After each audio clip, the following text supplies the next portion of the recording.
Baru 2 tahun jalan udah berubah. Ini sekarang mereka belajar. Jadi semuanya uji coba aja ya. Jadi anak kita selalu jadi kelinci perubahan terus. Perubahan ya. Jadi gimana kita mau evaluasi? Iya. Anak tuh baru 4 semester baru sudah rubah kurikulum baru. Kapan tahunya kurikulum ini efisien, efektif atau tidak? Bisa dipakai masyarakat tidak? Akhirnya ya seperti itu, Pak.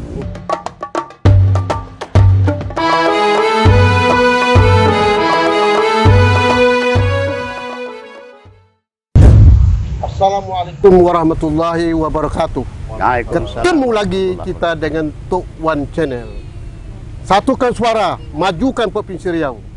Encik-encik, tuan-tuan dan perempuan sekalian, alhamdulillah dalam suasana yang cukup panas pada hari ini, kami berada di halaman kantor Gubernur Provinsi Riau dalam rangka memperbincangkan masalah Riau sudah 65 tahun berdirinya Provinsi Riau. Apa yang telah dilaksanakan oleh penyelenggaraan pemerintah kita dari tahun ke tahun sampai sekarang ini, saudara sekalian, dalam menuju Riau yang sejahtera sebagaimana cita-cita daripada pendiri Provinsi Riau itu sendiri. Untuk itu pada hari ini Tok Wan Channel merupakan media komunikasi dan informasi menggali masalah-masalah apa yang ke depan yang diperlukan oleh Provinsi Riau menuju Riau unggul. Ini tema daripada ulang tahun 65 tahun sekarang ini Provinsi Riau. Kami mengundang pakar kita yang tak asing lagi di Provinsi Riau ini. Untuk itu mudah-mudahan pakar-pakar kita ini bisa memberikan suatu pemikiran, inovasi berfikir kita ke depan untuk maju Riau ini. Jangan sampai Riau tinggal Riau, atau istilah kita Riau lah. Jangan, tapi Riau tetap bergemilang dan tetap maju. Untuk itu kami panggil yang pertama sekali adalah Profesor Dr. Asraruddin Jalil. Assalamualaikum warahmatullahi wabarakatuh. Beliau ini adalah rektor, mantan rektor UNRI, dan sekarang beliau menjadi pengamat dan peneliti malah beliau. Walaupun sudah tidak jadi rektor, tapi lebih kerjanya daripada rektor lain lalu lagi. Untuk itu kita mengucapkan terima kasih Pak Asraruddin Jalil. Terima kasih sama-sama. Kemudian juga kita mengundang ini seorang akademisi kita, budak kita juga, yaitu Pak Sudirman Sobari MA. Dan nanti kita minta bagaimana upaya kita meningkatkan kualitas pendidikan di Riau ini, terutama menuju pendidikan yang unggul. Di samping itu juga kita akan mengundang juga seorang budayawan kita, anak jati kita sendiri, budak Riau ini, yaitu bernama Kuzaini, merupakan budayawan kita. Assalamualaikum. Pak Sudirman, apa kabar nih? Sehat semua kali ini ya? Alhamdulillah sehat sekali ya. Ya. Ini kalau dah sehat kan senang hati kita ya. Yang tak sehat itu yang payah ya tak? Ini kalau sehat berarti sehat segalanya. Sehat berfikir juga ya tak ya? Insyaallah. Jangan sampai sehat tapi tak sehat berfikir. Ini kacau. Kacau ya. Oleh kerana itu mari kita berbincang-bincang ni, warna waktu lebih kurang 1 jam lah. Supaya agak apa sedikit ya tak? Agak lama lah sikit lah. Ini nyangkut Riau ini 65 tahun dah Provinsi Riau. Ini perlu kita kaji ke depan ini apa yang harus. Kena Pak Samsuar Gubernur Riau sekarang ini akan berjuang mati-matian untuk menjadikan Riau ini unggul dalam kompetisi persaingan dunia sekarang ini. Untuk itu baik kita minta Pak Asraruddin Jalil untuk menjelaskan bagaimana Riau masa lalu, masa sekarang dan masa yang akan datang, Pak Asraruddin Jalil. Baik, terima kasih Tok Wan. Berbincang tentang 3 fase itu, masa lalu, masa sekarang, dan masa depan. Memang sesungguhnya banyak hal ya ketika ini diungkapkan secara lugas dan tuntas. Namun karena waktu pendek, ya kita berharap dan kita menginginkan menyampaikan bahwa masa sekarang ini sudah jauh lebih bagus daripada masa sebelumnya. Itu yang pertama. Yang kedua, kita mesti ingat tapak-tapak pembangunan yang berlangsung di Provinsi Riau ini awalnya itu diletakkan oleh almarhum Kaharudin Nasution. Ya. Terutama yang berkaitan dengan infrastruktur, khususnya Kota Pekanbaru. Kota Pekanbaru. Ya, betul. Nah, format Kota Pekanbaru ini dalam perjalanannya sesudah reformasi ya, diikuti oleh Pak Erwin. Siap. Karena ketika diskusi dulu kita nantilah kota, infrastruktur itulah yang harus dibangun, diutamakan. Ya. Dan alhamdulillah sekarang kita tengok Sudirman masih eksis, Gajah Mada masih bagus, Jalan Sudirman, oke. Dan Sudirman itu adalah lintasan jalan Sumatera Barat masa lalu. Ya, betul. Ya kan? Nah, itu masa sebelumnya dan masa sekarang sudah dikembangkan lagi karena apapun tidak dapat tidak orang bertambah, perangkat bertambah, jumlah penduduk bertambah, building bertambah dan keperluan berbagai ragam pun juga perlu ditambah karena ini semua tambah. Nah, begitu Pak Samsuar mengatakan Riau bersatu, ya. Ini sebetulnya pernik-pernik yang akan diharapkan mampu menyusun strategi dalam konteks pembangunan kewilayahan. Ya kan? Nah, kita berharap masing-masing kepala daerah, mulai dari provinsi hingga sampai ke kepala daerah, paham mana fungsi mereka, tugas dan kewajiban mereka, dikaitkan dengan mana fungsi dan tugas gubernur, dan tentu saja terkait dengan pemerintah pusat. Itulah perlunya bersinergi. Inilah dia bersinergi itu. Antara provinsi dan kabupaten kota. Kalau masing-masing, itu sama dengan kalau ikan di laut itu mengetai begitu tuh. Itu aja ya. Iya, tak nampak. Tak jelas. Nah, perihal kepala daerah ingin sesuatu yang khas, silakan. Ya, itu kekhasan dia. Karena menyangkut karakteristik budaya daerahnya. Masing-masing, ya kan? Nah, misalnya apa? Kita tahu, misalnya muatan lokal, kearifan lokal, kekhasan itu ada. Yang jelas misalnya itu mulai mendunia pacu jalur, ya kan? Tapi harus diingat, infrastruktur dengan fasilitas untuk itu harus dikemas, jangan ala kadarnya. Yang kedua, Bono, berbunyi luas, tapi orang nak sampai ke sana itu bagaimana? Iya enggak? Karena jalan payah, bahkan maaf cakap, ketika kita sampai ke ujung situ, nak mencari tempat pepaya. Untuk buang air kecil, payah ya. Belum lagi tempat sampah, tempat air, ini harus disiapkan. Nah, sinergis inilah yang harus kita kemas, ya kita sebut dengan bersatu itu tadi, ya kan. Kemudian unggul lah dia. Masalah perbedaan itu alamiah. Ya, itu wajib. Ada apa bukan wajib? Semuanya itu ada dan tak dapat dipungkiri. Dalam kita Islam pun agak sedikit beda kan? Kan? Tapi kata itu yang kita bincangkan. Tidak begitu ditonjolkan. Iya, tapi bagaimana cara kita menyampaikan kepada arah yang memang kita inginkan itu? Ini pokmas banyak. LSM berserak. Kemudian entah lembaga apapun juga luar biasa. Tapi kerjanya ini mengemas tidak? Jangan ujung aja muncul, awal tak nampak. Waktu awal sibuk, ujungnya pun hilang. Nah, inilah kita berharap, ya kan? Dan kami yakin, ketika nanti unggul dalam hal katakanlah mungkin tidak serentak dapat kita lakukan, tentu dengan perencanaan. Bertahap lah ya. Ya, bertahap.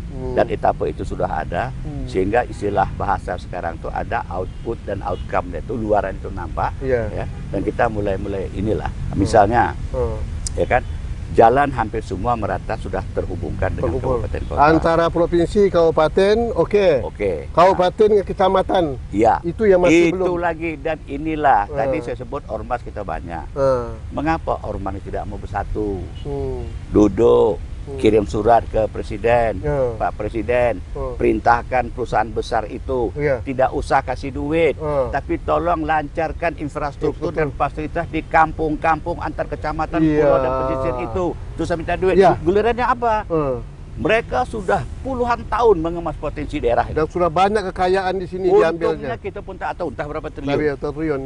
Dan kita tak minta untung dia kan. Ruginya aja mereka mengemas ke kita kan. Betul. Asal turun harga sawit sibuk memaki pemerintah. Tapi untungnya diam. Nah, tolong itu dikemas, bangun jalan antar desa, antar kecamatan, antar pulau, dengan catatan ketika desa ini bagus, guluran ekonomi masyarakat kan mobilitas barang dan jasa kan anak-anak sekolah mungkin cantik. Baru-baru nih Pak, aku pergi ke Selat Panjang Meranti, tempat seberang Pak Wan Tua Bokor. Pulau Langsang. Pulau Langsang. Depan Selat Panjang itu Iya, Pulau Langsang. Ya. Udah sekolah hari hujan berdebu naik pickup. Masya Allah, ya. Anak SD, anak SMP itu. Aku pakai motor sendiri. Ban motorku bocor tuh, tapi tidak ada. Jalan, itulah batu-batu kecil tajam segala macam tuh. Masya Allah, perusahaan triliunan mega apa tuh banyak di situ. Nah, aku panggil beberapa tokoh di situ. Bersatulah kalian. Buat surat kepada presiden, minta kepresnya, bunyikan kewajiban perusahaan besar yang sudah puluhan tahun mengawasi itu menyedot potensi daerah itu, bangun jalan, bangun, dan yang persoalan lagi sesudah jalan itu apa? Air bersih. Air bersih ya. Kita tidak pernah menerima air bersih. Air galon itu belum tentu bersih, Pak. Iya, betul. Ya kan, masih banyak kuman-kuman yang melekat di situ tuh. Kita tetap. Kalau ini aja tidak beres, bagaimana kita nak membuat orang sehat? Iya, betul. Ya kan? Faktor kesehatan air. Ini dia. Ya kan, nah, persoalan sampah gebrak masyarakatnya. Ayo bersama-sama. Plastik jangan dihumbang sembarangan. Jangan dibakar. Mari kita segala macam. Insya Allah kalau memang mau. Nah, pertanyaan itu mau ini yang susah. Nah, pandang Bapak Prof sekarang ini dalam segi perencanaan pembangunan yang menjadi prioritas tadi dibilang infrastruktur ya. Iya. Karena itu merupakan jaringan hubungan pengembangan ekonomi kan ya. Betul. Nah, sekarang dari segi perencanaan provinsi dengan kabupaten ini apakah bersinergi nggak kira-kira? Ini yang kadang sedih nak dicakapkan tuh. Ketika diundang banyak kabupaten tak datang. Yang datang itu perwakilan semua. Iya, iya. Tak dapat menjawab, tak dapat memutuskan. Iya, betul. Ya kan, begitu sampai dibawa kembali. Karena ini ada kewenangan provinsi, ada kewenangan kabupaten. Betul. Tak mungkin provinsi mencoba. Salah. Kena tangkap. Dan segi pemeriksaan keuangan kena tangkap dia. Jadi makanya kadang-kala itu tadi ketika ada info yang ini, aku sampaikan ke Pak Gub, kan kasihan juga dengan Pak Gub. Pak, ini Pak, itu bagian kabupaten tuh Pak. Mungkin tidak celah lain. Diambil, apa bentuknya? Oh mungkin entah hibah apa bantuan ke sana tuh. Kenapa? Jembatan tuh dah rak dan cuman jauh. Nak jalan pemam. Itu anak sekolah lewat. Ya kan? Sementara anak sekolah ini untuk adalah generasi depan bangsa. Ya kan? Mencerdaskan kehidupan bangsa itu mulai dari yang paling tapak hingga sampai ke paling atas. Nah, termasuk peran perguruan tinggi. Perguruan tinggi jangan asal nak bambum saja. Tengoklah, beri muatan, beri masukan, begini. Dan sumbangsi perguruan tinggi apa? Kan ada tridharma perguruan tinggi kan? Ya, betul. Ya. Pendidikan, pengajaran, riset dan publikasi, termasuk pengabdian. Semuanya itu masuk. Ya kan? Ini harusnya diimplementasikan secara nyata. Misal, semua universitas memiliki kegiatan kuliah kerja nyata. Ya kan? Mengapa tidak bersatu jumpa gubernur? Ayo kita kemas data dari dasar. Setiap tahun kita update data itu. Perihal apa? Stunting misalnya. Perihal apa? Anak yang putus sekolah. Perihal apa? Anak yang tidak sekolah. Perihal apa? Orang nelayan yang banyak Pak dapat dibuat. Betul. Dan kita punya data update. Ketika itu dilakukan secara bersama. Ini peran rektor Pak. Betul. Rektor harus punya hubungan yang sangat baik dengan gubernur. Betul. Jadi sinergi memikir gini. Jadi bukan maaf duduk di kursi tebal itu ya kan. Tidak ada gunanya tuh. Ya mestinya rektor itu bukan di ruangan tapi di bawah. Itu saya bilang kemarin Pak, ini pemilihan rektor jangan mencari rektor yang hanya menyebut status. Betul. Tidak, hanya status saja. Betul. Rektor. Itu nanti kayak mudah-mudahan lah ya. Karena kami pun ingin menengok mengapa kita ini provinsi terdepan di kawasan negara tetangga. Ada Singapura, ada Malaysia. Mengapa ketika terserah kita ke Singapura, ke Malaysia aja lah. Kok kita tertibnya bukan main? Begitu balik sampai ke bandara sini kita lah yang hebat. Ini barangkali memerlukan sikap ini. Marilah kita tengok suasananya, marilah kita kemas. Memang tidak mudah. Ya kan? Dan memang tidak serta-merta. Tidak simsalabim. Memang memiliki etapa perencanaan begitu. Terutama mengubah suasana ini Pak. Mengubah suasana ini memang sangat berat. Dan juga mungkin mindset daripada pemerintah juga harus berubah. Harus diubah juga. Karena harus menyatu, mengemas dengan in out ini tadi. Ya kan? Ada di dalam, ada di luar. Ketika ini kita tengok bagaimana pebilahannya, ya mudah-mudahan unsur itu juga bisa masuk. Dan aku ingat waktu aku masih mengantar anak sekolahku di SD 1 Pepaya sini nih. Itu guru kepala sekolah itu di depan itu Pak, menunggu murid dia datang. Ada orang tua salah berhenti, dia ngasih tahu, Pak, besok jangan berhenti sini Pak ya, di sana, supaya orang mudah lewat. Itu tahun 90-an, di Pepaya sendiri satu ini. Sekarang kita tak nampak. Ya kan, anak sekolah depan buncu, guru pentah mana ini, pentah mana segala macam, mungkin sibuk bersolek kan. Ya kan, nah semua ini memang harus digebrak ya, dari bawah. Dari bawah, mulai dari SD, SMP. Dan awal dari mana? Dari rumah. Karena rumahlah pusat segala-galanya. Pendidikan sana ya. Pendidikan itu tadi. Ya kalau di luar didirikan, di dalam tidak, sama dengan tidak. Nah inilah filosofi kontrak sosial pada filosofi sosiolog masa lalu. Bahwa hadirnya negara, hadirnya masyarakat, hadirnya provinsi dan segala macam itu ada sebuah kontrak yang semu, tetapi kita mengikutinya. Apa misalnya? Bapak bayangkan, anak kita titip di sekolah dari pagi sampai petang, berapa jam? Itu kan kewajiban utama orang tua. Kita lepaskan kepada sekolah. Begitu sekolah begini nanti kita ngamuk, itu salah. Ya kan? Inilah kontrak sosial. Nah ini kita kemas, makanya berawal dari rumah, bergeraklah keluar. Oke Pak Prof, jadi Pak Prof memberikan suatu gambaran bagaimana situasi dulu dan bagaimana sekarang terhadap penyelenggaraan pemerintahan. Sebetulnya pada prinsipnya sekarang ini kan sudah nampak kemajuan-kemajuan. Sudah tercapai kan ya. Jauh sekali ya. Apalagi provinsi kan yang begitu pro terhadap masalah Pak Samsua infrastruktur, bagaimana meningkatkan pertanian ya, kemudian begitu juga menyangkut masalah hal-hal yang berkaitan tadi menyangkut air bersih, kebutuhan listrik kan ya. Karena faktor negeri modern itu kan itu Pak ya. Infrastrukturnya bagus, air bersih, listrik cukup kan itu kan ya. Dan kemudian kebutuhan masyarakat bisa terpenuhi semuanya kan itu faktor Pak. Nah, sekarang ke depannya apa yang menjadi stressing Pak Prof? Yang jelas untuk ke depan ini bagaimana kita membangkitkan kepercayaan pihak luar ya, dengan mengemas kondisi aktual di dalam. Ya kan? Artinya pendidikan terus berjalan. Tapi jadikanlah pendidikan ini sebagai penghulu ketika orang menciptakan diri selaku orang yang akan profesional. Jadi kemasan-kemasan ini itu sudah nampak sebetulnya. Ya, nampak itu apa? Kan kalau tidak silap Pemprov kan memberikan beasiswa. Ya kan? Beasiswa bahkan tidak hanya dalam Indonesia, dalam negeri, tapi juga ke luar negeri. Nah, ke depan mungkin perlu selektif. Artinya begini, ketika anak mau kita sekolahkan, kita baik, carilah cabang-cabang ilmu yang memang sangat diperlukan. Ini kita kemas. Ya, misalnya kita pergi ke Jepang, apa kehebatan Jepang di sana? Kaitkan dengan kondisi sumber alam kita. Sumber alam ya kan? Kita kan masih kurang orang yang mengemas tentang minyak ada di bor. Tapi yang mengemas minyak ada di bor siapa? Tak ada, Pak. Tinggal limbah tuh. Sawit ini 25 tahun. Begitu sawit dari tanam nanti dah habis semua, siapa yang ngemas ini? Tak ada.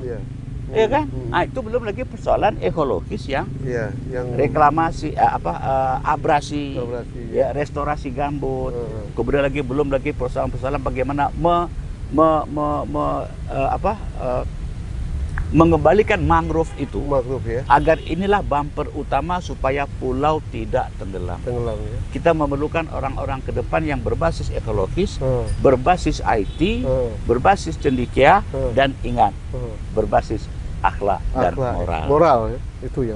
Itu Pak Wan. Baik Pak Prof, luar biasa nih Pak Prof. Kemudian sekarang sebagaimana kata Pak Prof tadi, Pak Sudirman, SDM, ini SDM ya. SDM Riau harus memiliki suatu keunggulan ke depan ini. Apa yang menjadi cita Pak Gub sekarang, Pak Samsua ini, menuju pendidikan yang berkualitas. Dan oleh karena itu beliau sudah melakukan bukan rancangan lagi, sudah dilaksanakan sekarang peningkatan guru terutama. Ya, beliau sudah memberikan beasiswa pada guru S1, S2 sampai S3. Begitu juga ada anak kita kan yang S1 bisa sekolah ke S2, S3 ditanggung oleh pemerintah Provinsi Riau. Nah, apa kira-kira kiat yang harus lebih ditekankan lagi kepada mahasiswa atau guru kita sebagaimana komitmen Pak Gubernur kita untuk meningkatkan kualitas pendidikan di Riau ini? Silakan Pak Dirman. Terima kasih Tok Wan. Assalamualaikum warahmatullahi wabarakatuh para pemirsa. Sebelum Pak Samsuar menjadi gubernur, dari analisis tim ada 5 permasalahan yang mendasar di Riau. Di antaranya tuh sumber daya manusia. Salah satu di antaranya Pak Prof. Aslun Jalil tadi sudah menyebutkan bahwa kebanyakan perguruan tinggi dan sekolah yang ada ini kurang link, kurang sejajar dengan keperluan masyarakat gitu. Dan ini sebetulnya bukan salah Riau saja, tapi ini terimbas juga dengan tren nasional dan global gitu ya.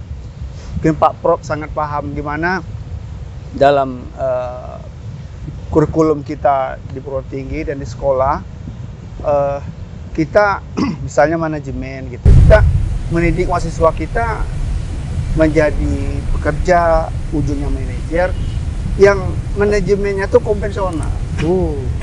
Sekarang ini tidak bisa pakai itu lagi, dan kita lihat banyak sekarang malahan industri, malahan mall besar itu hampir tutup. Kenapa?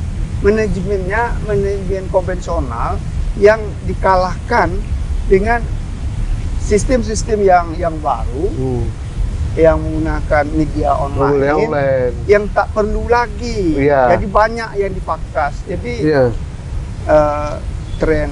Jadi artinya IT yang harus dikuasai. Iya. IT dan manajemen Pak.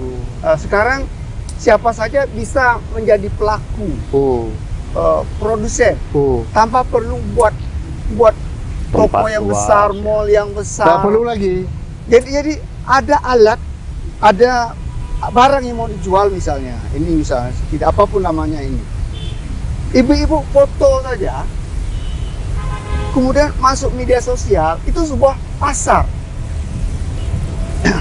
Jadi pasar sekarang tidak bertempat lagi. Tidak bertempat lagi. Pasar sudah dijual di dunia maya kan. Dan manajemen kita yang diajarkan di sekolah, mulai tingkat SMK, bagian Pak Industri, ekonomi, sampai Fakultas Ekonomi kita, kebanyakan masih sistem kurikulum yang konvensional itu. Jadi ini menyebabkan kenapa ketika alumni kita tamat, itu banyak tidak bisa diserap oleh pasar, tidak bisa menuju itu kerja. Ya, yang ini Pak, saya kan dosen di FKIP ya.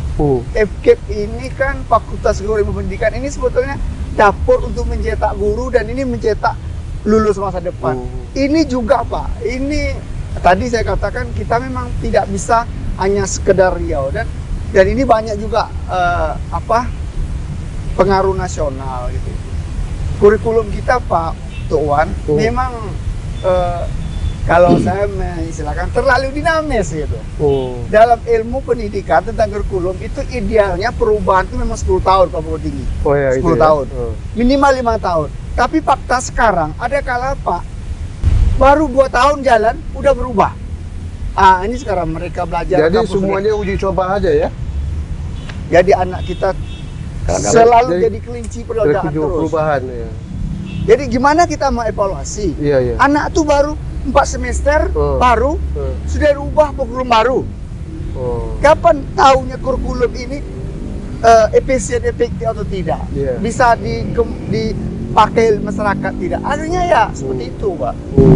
Gitu ya. Industri kita tadi, teknik industri kita memproduk tapi di masyarakat lain lagi. Cuma ke depan berharap pada anak muda kita, alumni kita, memang prinsip pembelajaran itu paham betul, pembelajaran sumber itu long life education. Jadi artinya dia bisa SH, SPD segala macam. Tapi pada prinsip ini pengalaman saya tuh, kita pertama tidak boleh terikat dengan gelar akademik. Mau SAK, mau SH, mau SE, SPD segala macam. Kalau mau supaya ke depan kita harus mengikuti tren teknologi, tren media. Jadi jangan hanya mikir kota ekip jadi guru, tak besar. Tamat besar harus jadi advokat, pengacara, nggak bisa sekarang. Kita harus bisa belajar terus. Memang ideal kalau SE bisa misalnya menjadi manajer ideal. Seorang SH bisa jadi pengacara ideal. Tapi kadang-kala kesempatan kerja dan tuntutan kerja kan tidak sama, Pak. Jadi Pak, itu linear pendidikan tidak menentukan sekarang. Ya, kadang-kala orang banyak mencibir ide Menteri Pendidikan kita. Katakan sampai mengatakan S3 tak perlu, strata tak perlu. Tapi ini kadang-kala kalau diterima bulat-bulat masyarakat kan kacau juga Pak Prof ya. Sarjana tak perlu, doktor tak perlu. Tapi sebetulnya saya menangkap lain tuh kan. Sebetulnya jangan jadikan gelar sarjana sebagai saya bawa apa? Sebagai apa namanya persyaratan ya? Iya. Dan memang seperti idealnya ya jangan memburu pegawai negeri semua. Jadi harus banyak itu soal. Tapi kan alumni kita kan tidak semuanya punya modal. Jadi begini Pak Dirman, ini kan mindset juga lagi berpikir jangan ya. Jadi umumnya anak-anak kita ini sekolah, apapun sekolahnya itu, tujuan mereka itu untuk bekerja. Merubah ini yang paling sulit kan Pak Dirman. Gimana itu? Memang bekerja atau Wan? Bekerja berarti gini, nak jadi pegawai, nak menjadi ini kan itu kan. Kalau bekerja dia bisa mandiri, membuat tadi usaha-usaha yang produktif dan mengembangkan potensi daerah, beda yang bisa diolah menjadi industri dan sebagainya, itu tak masalah. Tapi bekerja mesti di sini nih, itu dia. Karena pikiran pragmatis itu. Misalnya seseorang yang tamat SE dia harus bekerja di kantor, perusahaan. Orang SPD harus jadi guru. Itu memang langkah cepat ya untuk menghasilkan. Itu tidak salah, karena rata-rata kan ekonomi masyarakat kita kan menengah ke bawah. Jadi untuk mengembalikan cepat modal orang tua itu cepat. Tapi tantangan ke depan ini tidak bisa seperti itu. SE terlalu banyak sekarang, SH sudah terlalu banyak, SPD terlalu banyak. Kalau semuanya memburu pada pegawai peluang yang sama, tentu ya seperti sekarang diperlukan 5 orang, daftar 300. Apa lagi model seleksi? Tapi kalau bisa menangkap peluang sekarang, sederhana saja, entah goreng apa, entah ikan apa, entah bolu apa, dikemas baik dan orang dari mana-mana bisa beli, misalnya sekarang saya potong Pak. Ini kan Pak Gubernur kita kan berpikir sangat sangat long term jangka panjang berpikir. Tidak hanya melihat kondisi pada hari ini. Sekarang beliau kan mengarahkan pada sistem pendidikan vokasi Pak. Ini kan suatu hal yang terobosan tadi tuh.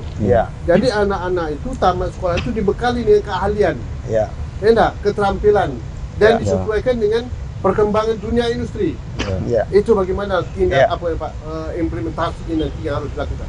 Sebetulnya dalam dunia pendidikan Indonesia itu bukan hal baru. Kalau kita masih ingat waktu Profesor Mendikbudnya Pak Profesor Dr. Wardiman, itu kan ada link and match Pak. Tujuannya kan itu. Masalah vokasi itu istilah-istilah saya itu udah lama. Cuman sekarang ini, ini yang memang kalau Pemda mau mengkoordinasi sangat bagus. Misalnya ketika sebuah SMK mau membuat tambah jurusan memang ada link and match kalau saya pakai istilah Wardiman itu dengan industri yang ada. Misalnya gini, saya kemarin pernah terdengar tidak ada atau tidak banyak alumni SMK dari Riau ini bisa operator forklift di RPP itu misalnya. Operator alat berat itu. Karena rupanya jurusan itu di Riau hampir tak ada, tamat SMK itu Pak. Tak mungkin ST jadi operator forklift kan tak mungkin Pak Wan ya. Tak mungkin itu. Itu kelas menengah ke bawah itu memang propnya SMK. Kalau itu bisa dicermati, Nah, sekarang saya mendengar beberapa teman kepala sekolah itu sangat diminati Pak. Bengkel sepeda motor itu bagus sekarang Pak. Karena bengkel karena banyak. Motor sekarang kan kayak kacang goreng. Iya. Jadi dia apa namanya? Semacam operator bengkel sepeda motor, dan itu tidak perlu biaya besar, dan dia bisa masuk mana-mana karena sepanjang jalan ini ada dia pasti punya bengkel. Iya. Dan modal tidak terlalu besar. Beda kalau bengkel mobil ya Pak. Iya. Tentu tidak sedikit biayanya. Jadi seperti itu Pak. Bidang pertanian juga gitu. Bidang industri lain apa. Iya. Itu Pak Wan.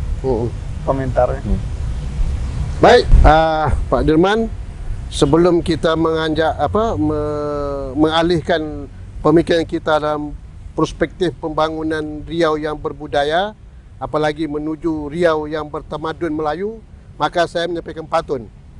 Pagi hari burung berkicau, anak dayu memakai sanggul. 65 tahun sudah Provinsi Riau, semoga tangguh dan juga unggul. Baik, Pak Khuzairi. Lawan nih. Ini bagaimana Pak Khuzairi? Ini tadi sudah disampaikan Pak Prof, Pak Dirman, bagaimana menghadapi perkembangan dunia sekarang disesuaikan dengan perkembangan kemajuan global. Nah, kita ini kan punya ciri khas, yaitu negeri yang berbudaya Melayu. Bagaimana budaya Melayu itu bisa go dalam perkembangan dunia sekarang nih Pak? Sehingga jangan orang Melayu itu hanya pakai baju Melayu aja kan, pakai tanjak seperti ini kan, apakah itu? Apalagi negeri kita ini negeri yang mempunyai adat istiadat yang telah ditentukan oleh nenek moyang kita dulu kan. Kita menuju katakan tamadun ya, peradaban. Peradaban ini kita harus nampakkan nih peradaban Melayu itu.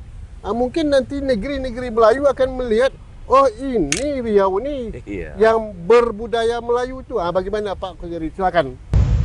Terima kasih Tok Wan, Prof, Dr. Sudirman. Assalamualaikum warahmatullahi wabarakatuh. Assalamualaikum. Pertama-tama saya ingin memulai menyampaikan bahwa Riau ini punya modal dasar yang cukup luar biasa. Pertama, kita punya sejarah panjang yang cukup luar biasa, punya kerajaan-kerajaan yang mempunyai tamadun yang luar biasa. Ada kerajaan Siak, kerajaan Pelalawan, kerajaan Tambusai, Indragiri, dan banyak-banyak yang kalau kita ingin sebutkan banyak sekali, dan itu menjadi modal dasar yang sungguh luar biasa. Kemudian yang kedua, negeri Riau ini memang negeri yang dianugerahkan Allah menjadi negeri yang dilimpahkan nikmat yang luar biasa seperti yang saya katakan tadi. Adalah potensi alamnya kan. Potensi alam minyak bumi yang cukup besar. Kemudian sekarang kita tahu potensi alam yang subur untuk pertanian, perkebunan. Perkebunan sawit hari ini Riau adalah perkebunan sawit terbesar di Indonesia, mengalahkan Sumatera Utara yang mengalahkan Malaysia, Sumatera dan sebagainya. Potensi-potensi ini semestinya ini menjadi modal dasar. Di samping misalnya potensi keunggulan untuk menjadi paru-paru dunia.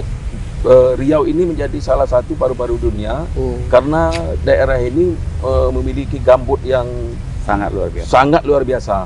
Itu menjadi paru-paru dunia untuk menyelamatkan alam ekosistem. Kita tahu zamrud dan banyak kawasan gambut, dan itulah menurut saya ini yang patut kita syukuri. Tetapi kalau kita tidak pandai menyikapi anugerah ini, malah ini menjadi bencana, kawan. Menjadi bencana. Kita tahu potensi alam itu bisa habis. Minyak bumi itu ada batasnya. Itu minyak bumi kan dihasil dari fosil-fosil yang pada satu saat akan habis. Kemudian sawit sekarang, perkebunan sawit terbesar, kita terbesar di Indonesia, bahkan mengalahkan Malaysia. Efek lain kita tahu berefek pada ekosistem, perusakan alam, pembabatan hutan dan sebagainya. Iya. Itu harus kita perhitungkan betul. Gambut, investasi yang tidak terkontrol misalnya, yang tidak terkendali, itu meramah gambut. Mungkin dalam contoh kecil, saya ingin memberi contoh sekarang. Pulau kampung saya itu Penyalai namanya, Pulau Mendul, Pulau Penyalai. Itu luasnya, itu pulaunya pulau endapan dari Sungai Kampar. Ini sekedar contoh, contohannya. Pulau endapan dari Sungai Kampar, itu pulau terluar dari Provinsi Riau berbatasan dengan Kepri. Pulau itu pulau gambut. Masa sekarang ada keluar izin untuk HGU penanam sawit, luasnya hampir 7.000 hektar. 7.000 hektar pada pulau itu. Di Penyalai itu? Penyalai. Dan itu kan hasil padi kan? Padi, lumbung padi, salah satu padi Riau. Padi organik. Berarti mau dialihkan fungsinya itu? Ada selama ini menjadi penyangga air di Pulau Gambut. Ini pulau satu pulau itu gambut. Iya. Penyangga air itu sekarang dikeluarkan HGU untuk salah satu perusahaan yang sekarang sudah mulai masuk alat-alatnya, dan itu yang kita coba untuk kita tolak. Kita berupaya untuk itu HGU dicabut. Itu sebagai misal, sebagai contoh kecil bahwa anugerah yang diberikan kepada Riau ini jangan salah digunakan. Hati-hati juga. Hati-hati juga. Kalau ini perusahaan ini beroperasi misalnya di Pulau Penyalai, Pulau Mendul itu peladangan padi itu kan habis. Perkebunan kelapa masyarakat habis. Dan itu terancam kehidupan masyarakat. Kehidupan masyarakat terancam. Akan mungkin masuk buruh-buruh yang luar, akan timbul aksi sosial dan banyak hal. Itu sebagai misal. Dan itu saya sebutkan Pulau Mendul itu hanya sekadar contoh. Banyak lain di tempat-tempat lain yang di Riau yang punya kasus yang sama. Jadi penekanan pertama menurut saya, potensi anugerah yang diberi Tuhan ini harus kita manfaatkan sebaik-baiknya, dan harus kita kendalikan dengan sebaiknya, dengan terukur, sesuai dengan yang diamanahkan kepada kita. Seperti saya sudah sebutkan tadi, kita juga punya modal peradaban yang luar biasa yang diwariskan oleh nenek moyang kita dari kerajaan-kerajaan sejak zaman dahulu. Oleh karena itu menurut saya sependapat dengan Prof, dengan Dr. Sudirman, bahwa ke depan ini memang kita fokus kepada SDM sebetulnya, kepada SDM, sumber daya manusia yang dirancang. Kita punya banyak ahli sebenarnya. Mungkin perlu dibuat forum khusus merancang sebenarnya SDM yang kita perlukan bagaimana untuk provinsi kita ini. Jadi kita diberi kesempatan untuk mendidik generasi muda kita, generasi penerus kita ini dengan pendidikan sebaik-baiknya, sehingga nanti pulang betul-betul bisa membangun daerah kita ini, negeri kita ini, dan membuat kita menjadi lebih bangga ke depan. Saya khawatir kalau tidak ada langkah-langkah seperti itu, orang Melayu ini kan sifatnya perajo. Kemudian pendiam. Perajo. Kemudian pemarah ya juga. Pemarah juga. Pemarah kalau di sepadan dengan orang lain, dia marah. Dijual itu, ambil dia pindah ke lain kan. Gitu. Marah tidak pakai strategi. Jadi kalau ini tidak dirancang dengan baik, malah berbahaya. Berbahaya ya secara kultur, secara kebudayaan, itu akan terancam semuanya. Jadi kita perlu mendidik generasi muda kita dengan memberi pendidikan sebaik-baiknya, dengan pendidikan yang global, malah yang seperti katakan oleh Dr. Sudirman, yang betul-betul sesuai dengan tantangan zaman. Yang kita perlukan itu apa untuk generasi kita ke depan ini.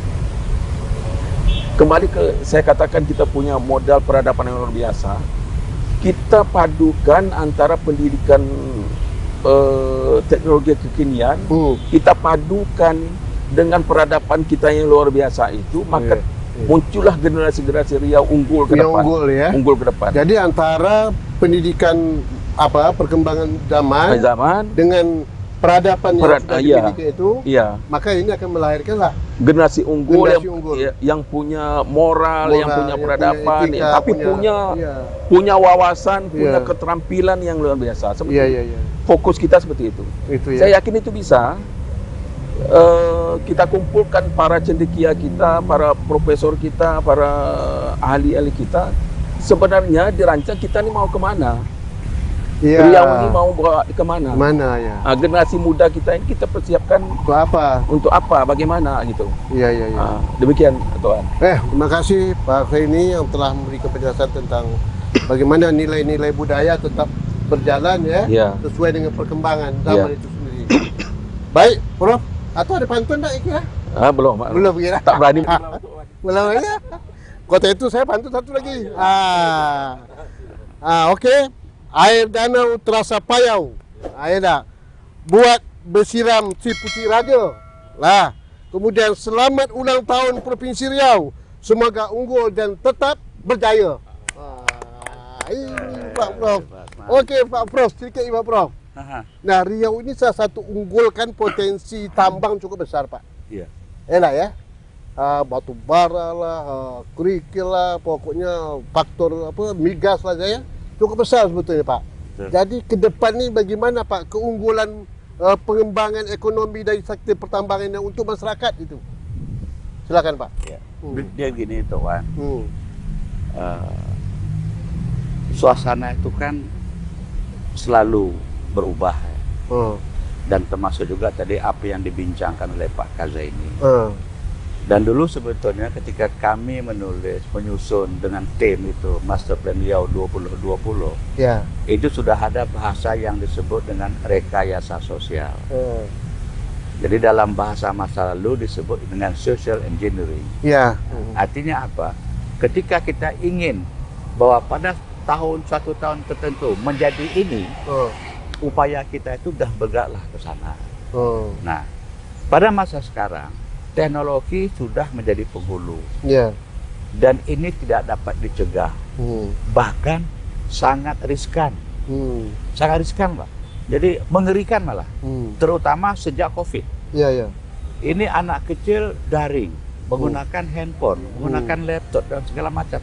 Dan di handphone itu sendiri, itu terjadi berbagai ragam hal.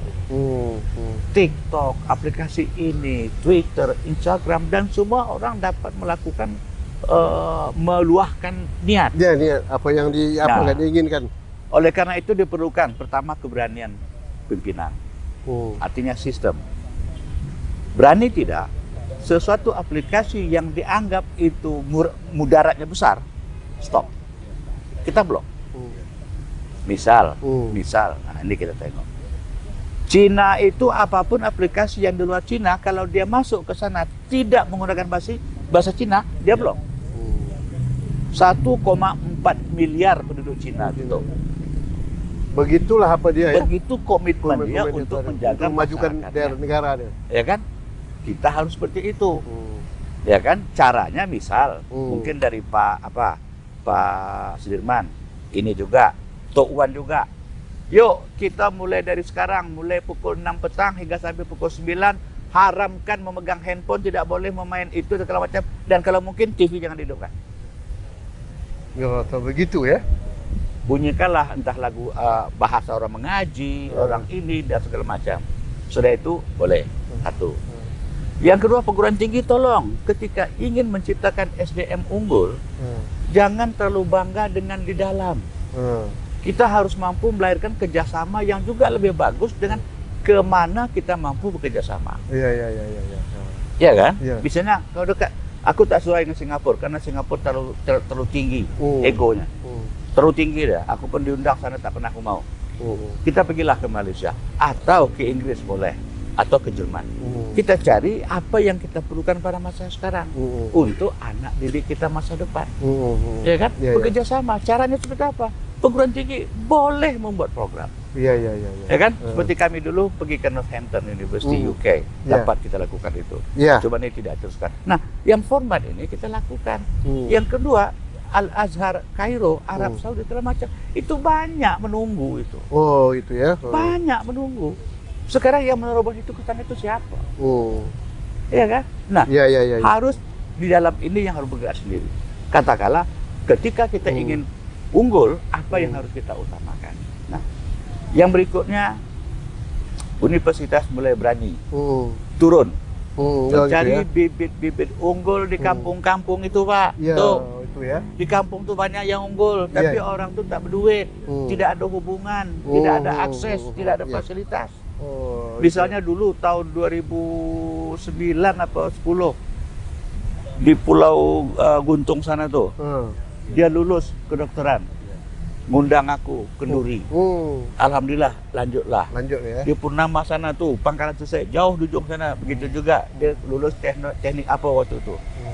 Sekolah lah bilang gitu. Nah, yang begini ini kita tidak tertangkap.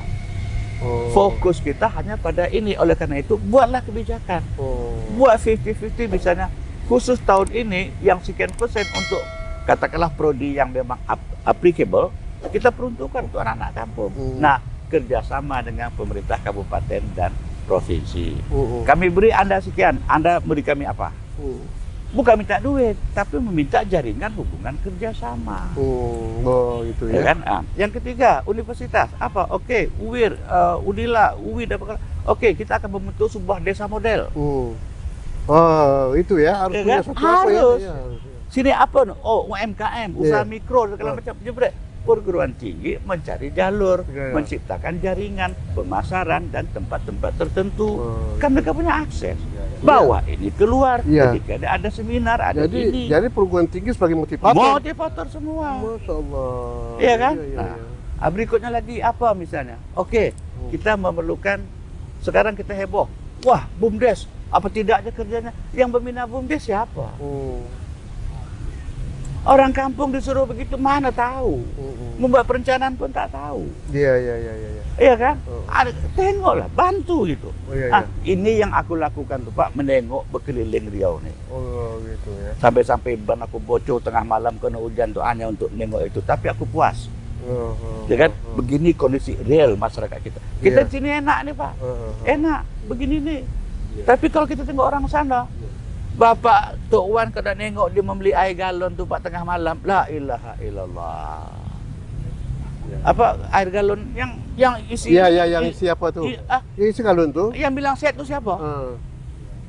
Belum tentu. Tengah malam tu berpikul. Ya kan? Itu contoh-contoh kecil. Belum kita lakukan semuanya. Oleh karena itu, sinergitas ketika Riau bersatu ini, maknanya itu adalah mulai dari lapisan paling bawah hingga atas, ya, nyorotlah. Oh, berbeda silakan. Dia punya keinginan tertentu untuk daerah dia silakan. Tapi rujukan kita tuh kemana? Ini dia. Sekarang bagaimana menurut Prof ini? Ini kan betul tuh Prof tuh. Kadang-kadang gubernur ataupun provinsi ya punya perencana pembangunan apalagi dalam musrenbang, Pak. Betul. Itu kan sangat kesempatan itu. Seharusnya. Itu kan? Iya. Tapi bupati tak muncul. Ataupun dia ikut hanya pembukaan saja. Waktu pembahasan dia tak ada hilang. Jadi ini bagaimana peran gubernur terhadap ini sebetulnya Pak sebagai wakil pemerintah pusat ya? Iya, di daerah. Iya, daerah. Ada satu hal sebetulnya. Hampir semua universitas yang ada di Riau ini pasti ada kawasan-kawasan dari kabupaten Inhil, kabupaten ini. Aku kumpul ke orang itu tuh. Ini yang merapat kepada kepala daerah masing-masing. Jadi kalau ada forum komunikasi pemuka masyarakat Riau, adalah forum komunikasi cendekiawan Riau untuk menangkap dan mensinergikan semua kabupaten kota yang ada di Riau ini. Sinilah duduk wakil itu. Berbuat mau atau tidak gitu. Itu yang harus dilakukan. Harus dilakukan. Kalau tidak, kita tertinggal terus. Oh, orang nak berpolitik, nak jadi gubernur, nak jadi bupati, nak jadi kepala, bantai itu. Tapi yang penting ini jangan tinggal. Ya kan? Karena jangan gara-gara ulah dia itu masyarakat terbengkalai. Ya kan? Misalnya ketika aku menyebut Pekanbaru dari kota bertuah diubah menjadi kota berkuah. Paling marah almarhum Usman Effendi Avanto. Disitulah terbentuk Forum Peduli Kota. Aku ketuanya. Kenapa? Kota Pekanbaru ini kota yang sangat bersejarah. Tuh pasar bawah itu awal itu, ya kan? Ada yang lebih lucu lagi. Tanpan itu ada di sana, muncul sekarang sana pula. Ada udah jauh-jauh ke tapi ya udahlah itu masa lalu. Kita benahilah ke depan. Gitulah Tuan. Oke, terima kasih Prof. Luar biasa. Cincin dan tonton perempuan sekalian, demikianlah kita berbincang sore ini ya dalam menyambut 65 tahun Provinsi Riau menuju Riau Unggul tadi itu. Untuk itu baik kita simak tadi, kita dengar, kemudian bagaimana partisipasi masyarakat untuk merubah mindset kita berfikir menjadi Riau yang lebih unggul ke depan. Apa yang menjadi harapan Pak Gubernur kita yang telah berjuang mati-matian untuk menjadi Riau ini lebih maju ke depan. Dan tadi dikaitkan oleh Prof kita, bagaimana antara provinsi, kabupaten harus bersinergi untuk memajukan Riau. Tanpa bersinergi kerjasama yang utuh dan kekompakan, tidak mungkin Riau ini bisa maju. Sebab masing-masing kita punya ciri khas daerah masing-masing. Nah, untuk itu perlu adanya bersinergi. Demikian, jangan lupa share, subscribe, dan bersama Tok Wan Channel kita terus berudara. Terima kasih. Wassalamualaikum warahmatullahi wabarakatuh. Dan saya akhiri dengan pantun sekali lagi. Air danau terasa payau. Mohon maaf. Terbang rendah si burung pangau. Saya ulangi. Terbang rendah si burung pangau. Mencari ikan di Teluk Bakul. Selamat hari jadi Provinsi Riau. Semoga menjadi provinsi yang unggul. Cakap. Hebat.